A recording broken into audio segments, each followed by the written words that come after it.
Hello everyone, welcome back to Young Roots. I hope you all are doing great. In this video, we're gonna discuss exercise B of chapter number 2, motion, graphical representation of linear motion. So we all are familiar with all of this word. We know what is graphical representation. We also know what is linear motion.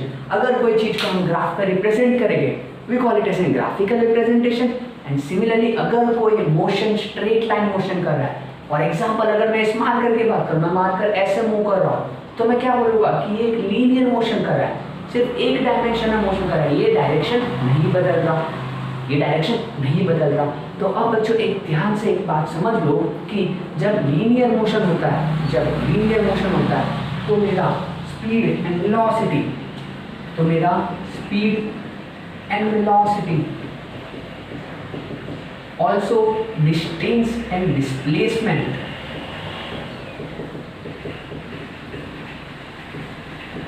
ये दोनों अलग नहीं होंगे अगर मेरा motion straight line motion हो रहा। अगर मेरा मोशन स्ट्रेट लाइन होगा तो ये क्या बात हो गई कि ये दोनों तो वेक्टर क्वांटिटी है और ये दोनों रहेंगे स्केलर क्वांटिटी, तो कैसे इक्वल है? क्योंकि देखो वेक्टर क्वांटिटी किस किस पे डिपेंड होता है? Vector quantity depends upon magnitude and direction.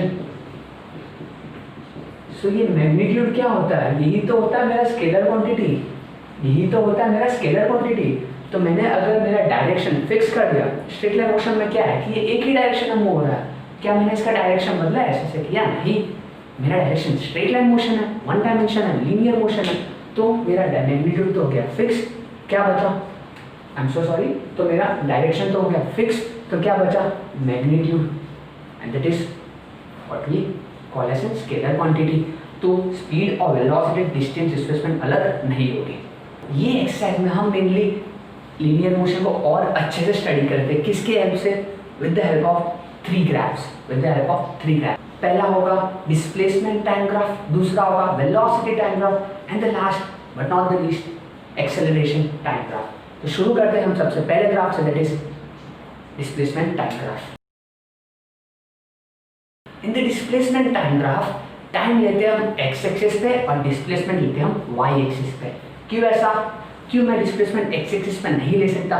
क्योंकि इसलिए होता है क्योंकि मेरा जो टाइम एक्सिस होता है, मेरा जो एक्स एक्सिस होता है, वो उसमें सिर्फ मैं एक ऐसा वेरिएबल रख सकता हूँ जो इंडिपेंडेंट होता है, और ऐसे इंडिपेंडेंट होता है। अब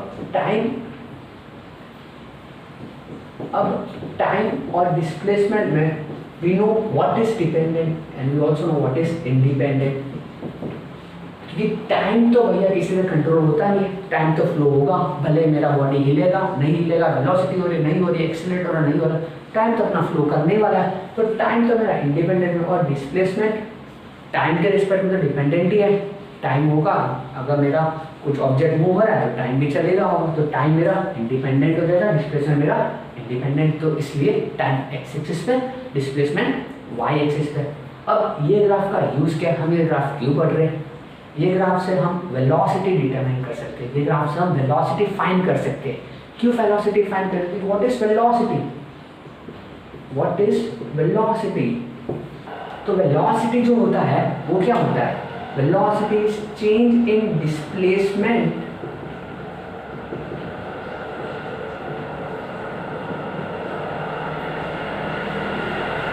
by change in time। Velocity किसके इक्वल होता है? Velocity is change in displacement by change in time. तो चेंज इन डिस्प्लेसमेंट मेरा कौन से एक्सिस पे है? वाई एक्सिस पे। चेंज इन डिस्प्लेसमेंट मेरा डिस्प्लेसमेंट कौन से एक्सिस है? वाई एक्सिस पे। तो मैं इसको लिख सकता हूँ वाई एक्सिस, ठीक है, इसको लिख देता हूँ वाई एक्सिस। और मेरा टाइम कहाँ पे है? एक्स एक्सिस पे, तो मैं इसको लिख सकता हूँ एक्स एक्सिस। तो ये चीज जो है Y axis by X axis, इसको हम क्या बोलते हैं मैथ्स में? कि ये तो एक स्लोप है, क्योंकि स्लोप क्या होता है? Y axis, y2 minus y1 divide by x2 minus x1, ये अपन ने पढ़ा है। तो ये क्या हुआ कि y axis whole upon x axis, मतलब अल्टीमेटली क्या हुआ डिटरमाइन? अल्टीमेटली क्या हुआ फाइंड? कि अगर मैं मेरा डिस्प्लेसमेंट टाइम ग्राफ का स्लोप फाइंड कर लूँगा अगर मैं मेरा डिस्प्लेसमेंट टाइम ग्राफ का स्लोप फाइंड करूंगा मुझे क्या मिलेगा, वेलोसिटी। क्या मिलेगा, वेलोसिटी। अब हम पढ़ने जा रहे हैं केसेस। हमारे डिस्प्लेसमेंट टाइम ग्राफ में मेनली 3 तरह के केस होंगे। पहला होगा कि मेरा बॉडी स्टेशनरी है, मेरा बॉडी स्टेशनरी है। दूसरा होगा कि मेरा बॉडी यूनिफॉर्म वेलोसिटी से मूव कर रहा है, मेरा बॉडी यूनिफॉर्म वेलोसिटी से मूव कर रहा है। और लास्ट क्या होगा कि मेरा बॉडी वेरिएबल वेलोसिटी से मूव कर रहा है। एक एक करके सारे केस डिस्कस करते हैं। तो मूविंग टुवर्ड द केस 1, मेरा बॉडी स्टेशनरी है।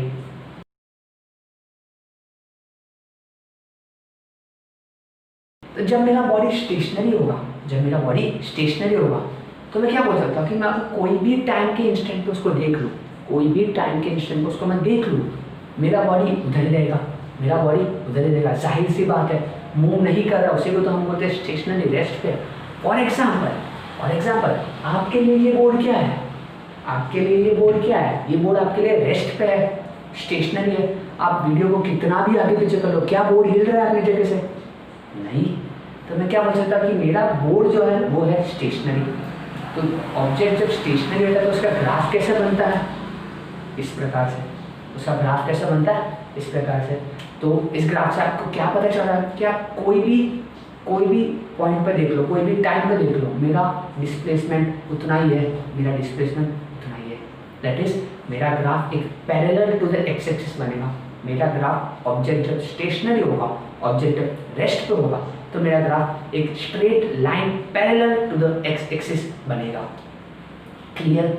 अब हम केस 2 की बात करते हैं।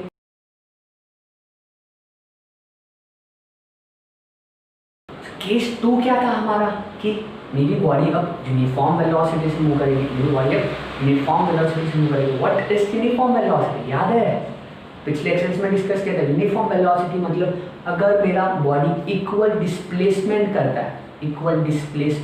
है इक्वल टाइम इंटरवल में, तो उससे मैं बोल देता हूँ यूनिफॉर्म वेलोसिटी है। कि सपोज करो कि एक कार मूव हो रहा है स्ट्रेट लाइन मोशन, कुछ इस तरह। एक कार मूव हो रहा है स्ट्रेट लाइन मोशन, एंड मैंने कह दिया कि इसका हर सेकंड में इक्वली डिस्प्लेस हो रहा है। तो डेटा कैसे बनेगा इसका? इस वे में। तो डेटा क्या बता रहा है कि 0 सेकंड पे तो वो 0 पे है, 1 सेकंड पे उसका डिस्प्लेसमेंट हो गया कितना? 10 मीटर। 1 सेकंड में कितना डिस्प्लेसमेंट हो गया? 10 मीटर। दूसरे सेकंड की बात करूँ, 0 to 2 सेकंड की बात करूँ, तो मेरा टोटल डिस्प्लेसमेंट कितना है? 20 मीटर। लेकिन 1 सेकंड to 2 सेकंड में कितना डिस्प्लेसमेंट हुआ होगा? 20 minus 10। Similarly 4 second to 5 second में कितना हुआ होगा? 50 माइनस 40। सारे अपने को 10 मीटर ही दे रहे हैं। तो मैं क्या बोल सकता हूँ कि मेरी बॉडी यूनिफॉर्म वेलोसिटी से मूव हो रही है। तो यूनिफॉर्म वेलोसिटी मेरा डेटा हो गया। अब इसका ग्राफ कैसे बनेगा? इसी डेटा को जब मैं प्लॉट करूँगा तो मेरा ग्राफ कुछ इस तरीके से बनेगा। तो ग्राफ से क्या पता चला आपको? कि जब मेरी बॉडी यूनिफॉर्म वेलोसिटी से मूव करेगी, तो मेरा डिस्प्लेसमेंट जो होगा वो डायरेक्टली प्रोपोर्शनल टू टाइम हो जाएगा। Now what next is to find velocity from this graph? तो वेलोसिटी अपन ने डिस्कस किया कैसे फाइंड करते? Slope of the line. Velocity कैसे फाइंड करते? Slope of the line. तो मैंने उस स्लोप के लिए कोई एक 2 पॉइंट चूज कर लिया। You can choose any 2 points. मैंने 2 पॉइंट चूज किया, वो है ए और बी। ग्राफ का मार्क देख लो, ए और बी पॉइंट, मैंने 2 पॉइंट चूज कर लिया। ठीक है। अब वो पॉइंट से मैं एक परपेंडिकुलर ड्रॉ करूँगा एक्स एक्सिस और वाई एक्सिस दोनों की तरफ। आप इसमें देख सकते हो कि ए डी और B E perpendicular to the Y axis है और A F B G perpendicular to X axis है। दोनों से परपेंडिकुलर ड्रॉ करिए। अब मेरा स्लोप क्या होगा? क्या फॉर्मूला पढ़ा था अपन ने स्लोप का कि y2 minus y1 mole upon x2 minus x1, mole upon x2 minus x1। ये जो पार्ट है ग्राफ का वो क्या है, मेरा लाइन BC, मेरा लाइन BC, ये BC और ग्राफ पे y2 माइनस y1 इक्वल ही है, तो मैं क्या बोल सकता हूँ कि BC upon x2 minus x1।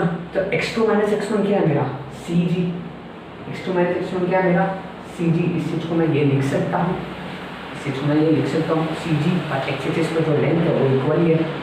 दोनों मेजर कर लेते कितना होगा, कितना होगा 40 minus 20 whole upon 4 minus 2 second, this is in metre. कितना हो गया ये 20 metre by 2 second, that is 2 metre per second, sorry 10 metre per second. तो क्या समझ आया कि मेरा बॉडी 10 मीटर पर सेकेंड के वेलोसिटी से कॉन्स्टेंटली मूव कर रहा है, 10 मीटर पर सेकेंड के वेलोसिटी से कॉन्स्टेंटली मूव कर रहा है। अब जाहिर सी बात है कि जितना ज़्यादा स्लो, ये मेरा क्या चाहिए स्लोप इज वेलोसिटी, तो जितना ज़्यादा स्लोप उतना ही ज़्यादा मेरा वेलोसिटी, समझ आया। इसी केस का हम एक दूसरा एग्जांपल लेते हैं, जिसमें एक बॉल एक स्मूथ फ्लोर पर मूव हो रहा है, एंड कुछ देर बाद वो दीवार से टकरा के वापस रिटर्न हो गया। फॉर एग्जाम्पल अगर मान लो कि ये मेरा यहाँ पे एक प्लेन सरफेस है, ये मेरी एक बॉल है, मैंने बॉल को मूव करवाया, दीवार से टकराया एंड देन वापस इधर आके बॉल मेरी मूव कर ली। कुछ इस प्रकार से डेटा दिया था हमको, कि यूनिफॉर्म वेलोसिटी से बढ़ रहा है एंड देन वही यूनिफॉर्म वेलोसिटी से कम होते उसकी वैल्यू स्पीड 0 हो गई, डिस्प्लेसमेंट 0 हो जाएगा। स्टार्टिंग पॉइंट एंडिंग पॉइंट अगर सेम हो तो क्या बोलता हूँ मैं, डिस्प्लेसमेंट सेम। अब अगर मैं इस चीज़ का ग्राफ प्लॉट करूँ तो कैसा ग्राफ बनेगा,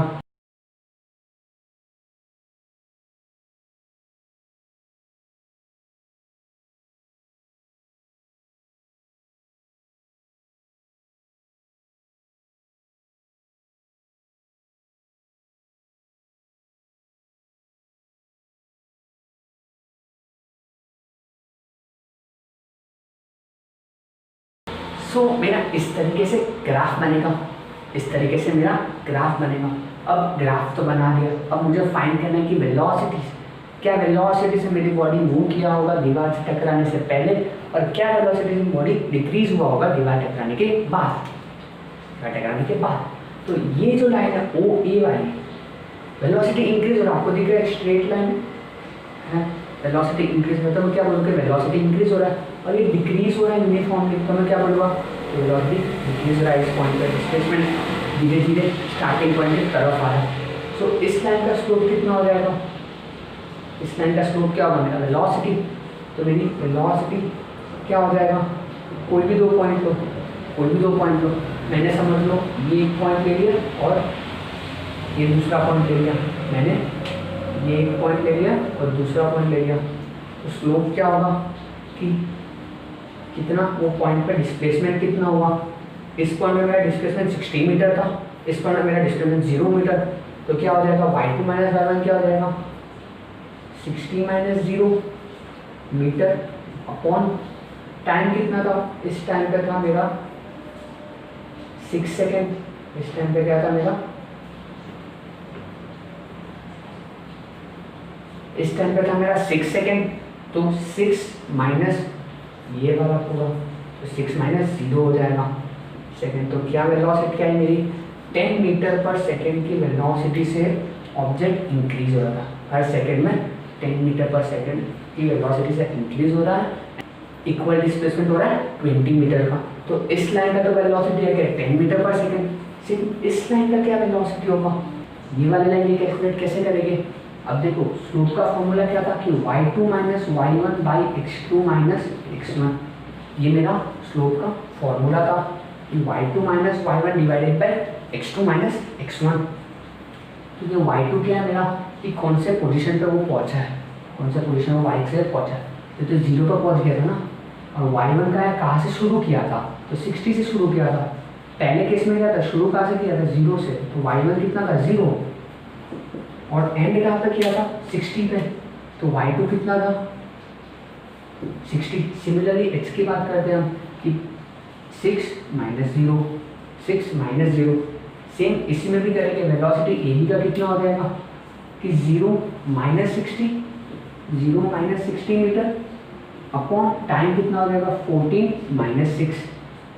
ये मेरा x2 है ना, और ये मेरा x1 है, तो 14 - 6 सेकेंड।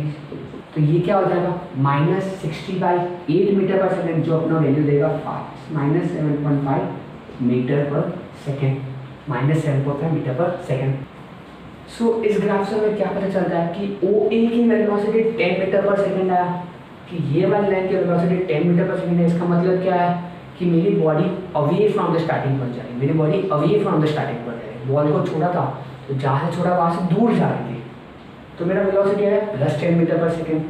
एंड वैसे ही जब मेरा वेलोसिटी इसका क्या है, AB का, इसका वेलोसिटी क्या है, -7.5, क्या आया मेरा, -7.5। तो इसका मतलब क्या माइनस का, कि मेरा बॉडी वापस अपने स्टार्टिंग पॉइंट की तरफ आ रहा है। वही हुआ था, यहाँ पे लगा एंड देन वापस स्टार्टिंग पॉइंट पे आ रहा था, वापस स्टार्टिंग पॉइंट पे आ रहा था। ये दूसरा एग्जांपल था केस 2 का। अब हम बात करते हैं केस 3 की, जो क्या था कि वेरिएबल वेलोसिटी से मेरा बॉडी मूव कर रहा है।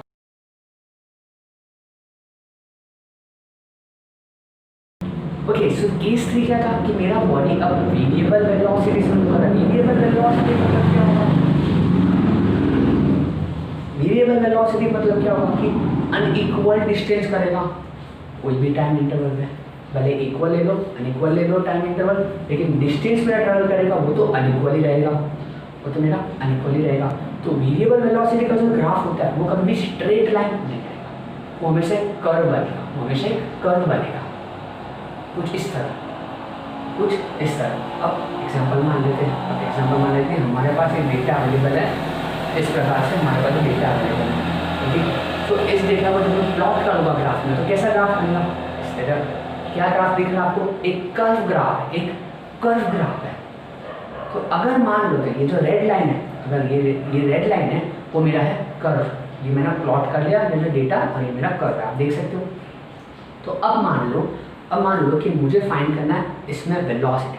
तो हम डिस्कस कर चुके कि वेरिएबल वेलोसिटी फाइंड करने के लिए जब अपना मोशन नॉन यूनिफॉर्म होता है, जब अपना मोशन नॉन यूनिफॉर्म मतलब unequal distance unequal interval of time में जब करता है, तो मेरा क्या होता है उस केस में, तो उस केस में हम क्या डिफाइन करते थे कि इंस्टेंटेनियस वेलोसिटी, इंस्टेंटेनियस स्पीड। तो ये जो दो वैल्यू होती है, इंस्टेंटेनियस वेलोसिटी या इंस्टेंटेनियस स्पीड की, ये हर पॉइंट पे अलग होती है, ये हर पॉइंट पे अलग होती है। तो हम क्या बोल सकते हैं कि अगर मुझे इस ग्राफ से वेलोसिटी फाइंड करना है, तो मुझे कोई भी जो इस पॉइंट पर फाइंड करना है, हम जैसे टेंजेंट खींचेंगे।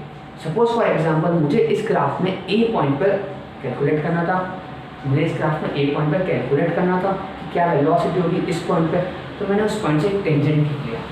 टेंजेंट मतलब क्या है, एक ऐसी लाइन जो सिर्फ वो पॉइंट को टच होकर जाता है, वो सिर्फ वो पॉइंट को टच होकर जाएगा और कोई पॉइंट को टच नहीं करेगा। तो उस पॉइंट से तो चला गया वो। तो अब जो इस लाइन का जो आप देख रहे हो, ब्लैक वाली लाइन देख रहे हो, CD, इस लाइन का जो स्लोप निकालेगा वो मेरी वेलोसिटी हो जाएगी वो पॉइंट पर, मेरी वेलोसिटी हो जाएगी वही पॉइंट पर। तो कैसे निकालते, स्ट्रेट लाइन का वेलोसिटी अपन ने आपने देखा कि दोनों तरफ परपेंडिकुलर खींच दूंगा, वाई एक्सिस पर भी और दो पॉइंट एक्सिस पे भी परपेंडिकुलर खींचूंगा। तो स्लोप क्या हो जाएगा, BC अपॉन CD। तो BC की वैल्यू कितनी है कि 50 metre minus 10 metre upon 7 second minus 3 seconds. तो ये क्या वैल्यू दे देगा हमको, 40 metre 4 second, which will give us a value of 10 metre per. ये जो 10 मीटर पर सेकेंड है वो मेरी वेलोसिटी एट दैट पॉइंट है, एट पॉइंट ए। अगर मुझे दूसरे कहीं पॉइंट पर वेलोसिटी निकालना तो मेरे को उधर टेंजेंट निकालना पड़ेगा, एंड वो टेंजेंट का जब मैं स्लोप निकालूंगा तो मुझे वेलोसिटी मिल जाएगा वो पॉइंट पे। ये हमारा डिस्प्लेसमेंट टाइम ग्राफ का एंड है। अगर आपको कुछ भी डाउट हो तो पूछ लेना, क्योंकि ये समझ आ गया अच्छे से तो velocity time graph and acceleration time graph is like this. ऐसे समझने का आपको। Thanks for watching.